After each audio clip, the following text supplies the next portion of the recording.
नमस्कार दोस्तों, मेरा नाम है विनीत पाठक। स्वागत है आपका आपके YouTube चैनल विनीत पाठक सर की पाठशाला में।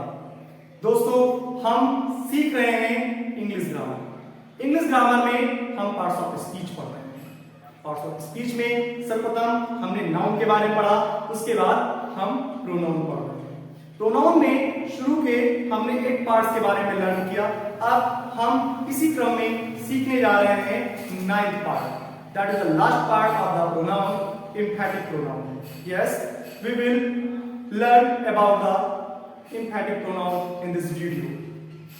So let's learn the emphatic pronoun.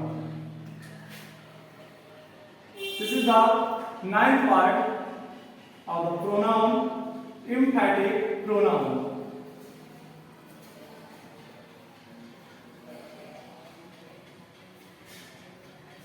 एम्फैटिक pronoun,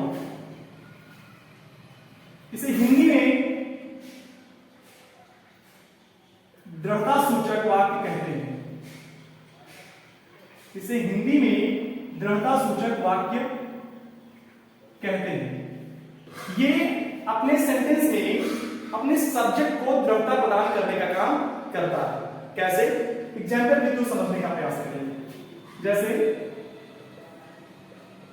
he himself did so. Next example is she herself said so. He himself did so. उसने स्वयं ही ऐसा किया। हिंदी में ट्रांसलेशन क्या होगा इसका? उसने स्वयं ही ऐसा किया। सेकंड में देखिए, she herself said so. वह स्वयं ही ऐसा कहती है। तो himself का क्या होगा? वह स्वयं, यानी कि स्वयं। इसी प्रकार herself का क्या होगा?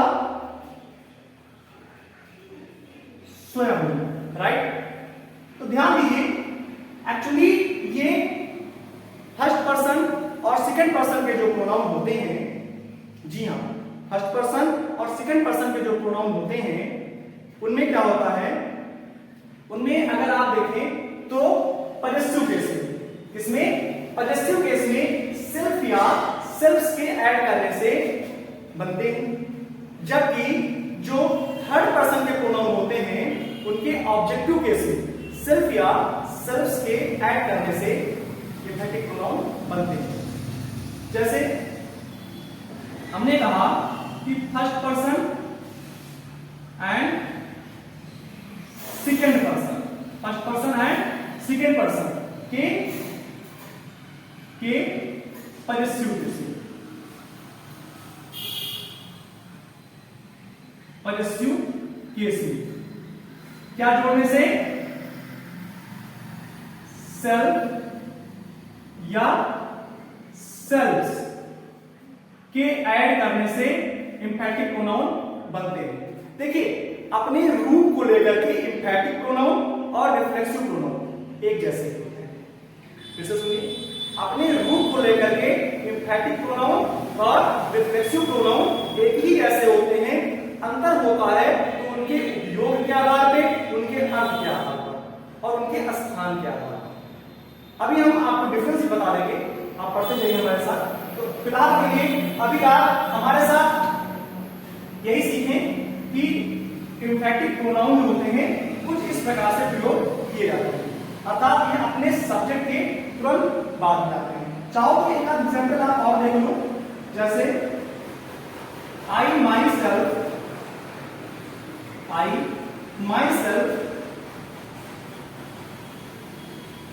do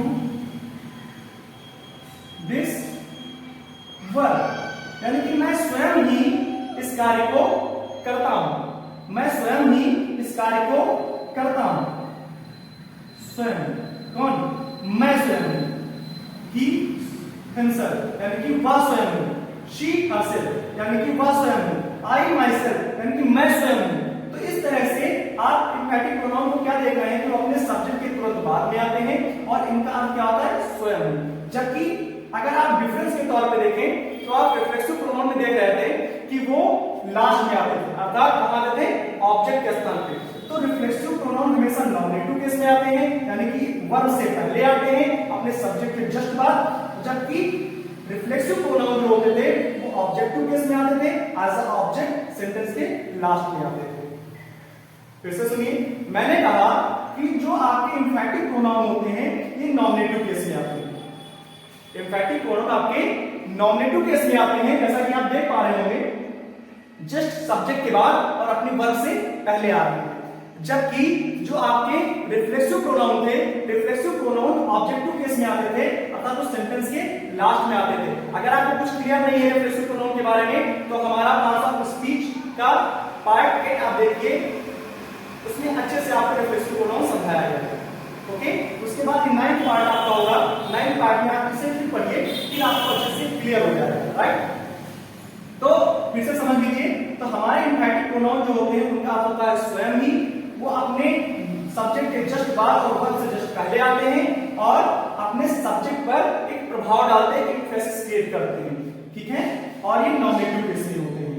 ये फर्स्ट पर्सन और सेकंड पर्सन, जी हाँ, फर्स्ट पर्सन और सेकंड पर्सन के ऑब्जेक्टिव सॉरी पॉजिटिव केस में, फर्स्ट पर्सन और सेकंड पर्सन के पॉजिटिव केस में सेल्फ या सेल्फ जोड़ने से बनते हैं, जबकि थर्ड पर्सन के ऑब्जेक्टिव केस में सेल्फ या सेल्फ जोड़ने से बनते हैं। तो आशा है कि आपको बहुत अच्छे से इंफैक्टिव प्रोनाउन समझ में आ रहा होगा। अगर डिफरेंस के तौर पे देखें तो एक सेंटेंस देखिए आप यहां पे, he himself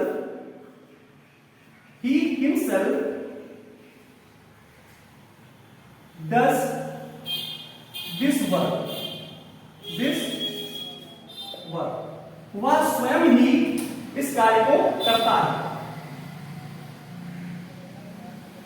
he does this work himself। आप इन दोनों सेंटेंस में डिफरेंस देखने की कोशिश करें तो आप देख पा रहे हैं ये जो है रिफ्लेक्सिव प्रोनाउन का केस हो जाएगा और ये जो है इंफैटिक प्रोनाउन का केस हो जाएगा। इसका अर्थ होगा वह स्वयं यानी कि अकेला है, वह स्वयं ही। ठीक है, और he does this work himself यानी कि वह अपने आप क्या हो जाएगा इसका अपने आप, यानी वह स्वयं ही क्या कार्य करता है। और he does this work का मतलब क्या होगा? रिफ्लेक्सिव प्रोनाउन के तौर पे जब यहां ऐसे यूज होगा तो इसका अर्थ होगा he does this work himself, यानी वह अपने आप यह कार्य करता है। यहां पर एक जोड़ दिया जा रहा है, जबकि यहां पर नॉर्मली बात को कहा जा रहा है। अगर आपको कुछ भी यहाँ पे डाउट लगे तो आप हमारे कमेंट बॉक्स में जाकर हमें कमेंट में बताएं कि आपको क्या समझ में नहीं आ रहा है। लेकिन मैं फिर एक बार आपसे गुजारिश करूंगा कि इंफैटिक प्रोनाउन अच्छी तरह से समझने के लिए आपके लिए जरूरी है कि इससे पहले आप हमारा 8th वीडियो रिफ्लेक्सिव प्रोनाउन का बहुत अच्छे से देखें, उसके बाद इंफैटिक प्रोनाउन को देखें, आप तभी अच्छे से दोनों में डिफरेंस समझ पाएंगे। तो इस तरह से आपने हमारे साथ इस वीडियो में इंफैक्टिव प्रोनाउन देखा।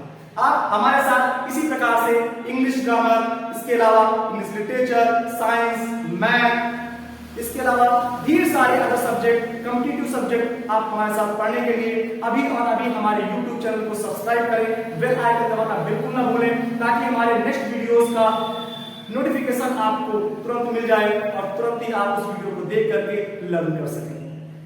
Thank you so much.